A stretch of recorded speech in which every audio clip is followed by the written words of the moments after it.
Bruce Rockwell was the type of cop to shoot hoops with the youths, only to turn around and accept envelopes from the local drug dealers. In lesser words, he's greasier than an old-up politician. Ready to wrestle people's rights away, Officer Rockwell needed to locate the police station for gear and peers. Covered by the window into this map of a condensed version of San Francisco, Bruce struggled to decipher the legend. Although unlisted, he surmised the shape was a police badge, therefore representing a police station. Genius. Detective Rockwell headed to what he was hoping to be police mecca when a cop car ran him over like a traffic blocking protester. Yeah, he was literally smack dab in the middle of a road where the lines don't connect, meaning that hit and run driver was legally switching lanes. We'll go with that since Bruce was a rookie in this jurisdiction. He didn't want to step on any toes by complaining about his toes being ran over. Someone did notice Bruce's road rash inflicted by his abusive hit and run boyfriend. Bruce tried to play off his playing in the streets antics, but the officer already knew his story. Every police department has the funny guy who's known for something nutty like running people over with a patrol car. Said driving prankster was really a psychopath with an unwavering abhorrence for jaywalkers. Bruce had to apologize for being a jaywalking prick who got hit by a car. The petty lawman who was behind the wheel surprisingly held his colleagues to the same standards applied to civilians. Acquainted, the Duke of Hazardous Driving explained the radio to the caveman, even was kind enough to put some armor on him. Now it was time to ride with the skilled motorist. He drove fast while staying committed to his oath. Avoid those abiding by the crosswalk, for his tires, grill, and the hood of his car were reserved for jaywalkers. The self-righteous cop training Bruce was no more than a frickin' bully who attempted to bring the rookie down to his level of cruelty. Where he brought him next was the town's drunk spot. Packing this many unwashed criminals into one room overwhelmed Bruce with a smell that revealed why this jaded cop had such disdain for the public. Director hatred towards me, Boat Bomber. Why? Because up until this point I hadn't been recording audio. As soon as I started, it was when the jukebox was blasting Linkin Park. Not a MIDI file 2-bit cover either. They were bumping that real shit.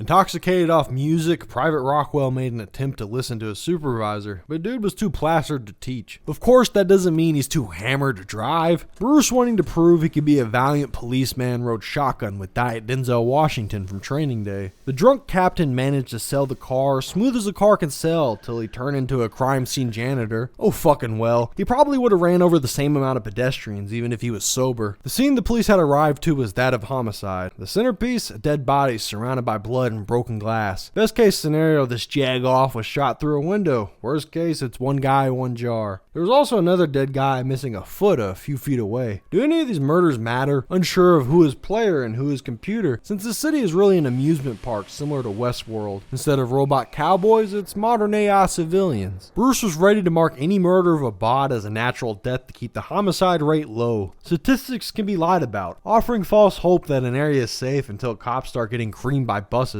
This accident gave the guy known for hitting folks with his car a taste of his own high-impact medicine. That dosage would prove not to be potent enough. He crawled out from under the car, shooting with accuracy that awarded him the self-defense kill. Chaos of this magnitude provided Bruce with the perfect opportunity to learn how to drive. His first pit maneuver was a U-turn into a wall. Reversing out, he found his bearings and began fiddling with the sirens and lights.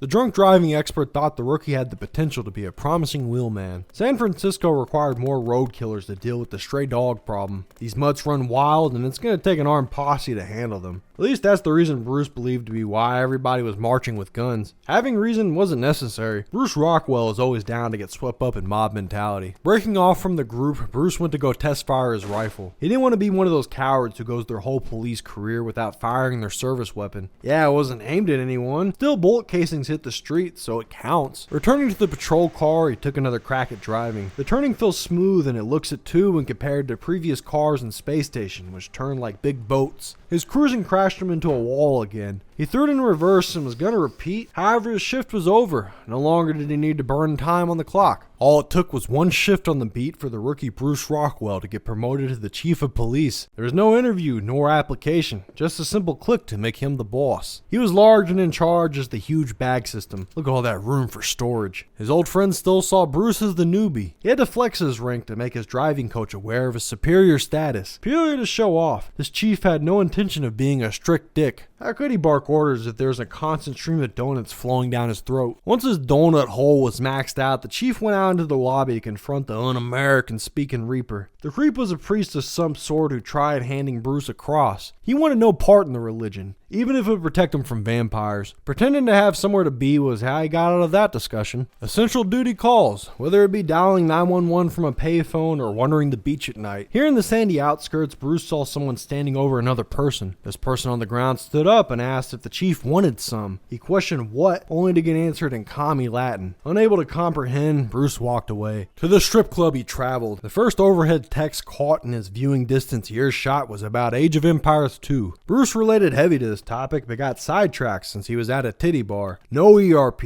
It's against the rules. Good. Meaning these strippers are just dancers and not hookers. Their stiff dance moves may not make you stiff, but I guarantee there's a market out there for them. Such as Officer Rockwell. He was open-minded and wanted to understand. Pervert was caught sticky-handed by his former mentor. To ease tension, he made a joke about turning off his body camera, forgetting that this setting is based in the early 2000s before that became protocol. Oops. The next establishment he explored was the hotel. Bloody footprints led him into a room occupied by a corpse. Must have been a murder mystery themed hotel because every room was horrifically filthy with previous guests. One of the rooms had an alive resident hopping around on one leg. What a painful existence, Bruce thought. He thought mercy needed to be dealt to the lonely-legged loser. Proceeding on this tour of high-crime areas, Bruce entered a drug den. It was up to code, plenty of trash and graffiti, as well as dopers too stoned to notice a cop in uniform barging in. In the basement, there was a lab where a chemist was hard at work or hardly working. Ha! The mystical Mohawk man claimed he was creating mana crystals. The chief of police asked for a sample, and the contents inside those tiny plastic bags sure did look magical. After the drug bust of the century, Bruce went for a joyride. Joyous till he swerved into the Matrix, thus busting him out the simulation. Nonetheless, he wasn't free. Rather, he was stuck between the digital world and the void. Re-entering the wall of text removed him from the world. Given the option, he could come back as his old self with the job of police chief too. Fuck that, he said. Being the top dog is too stressful. It's not like he had pretty much the same experience as an officer as he did playing the chief. That's his fault. Could have unleashed his authority on the townsfolk or something. Wait, no dying? Bruce Rockwell lives? There's always death in these videos. If not, I force it. Shit. Rest in peace, tradition.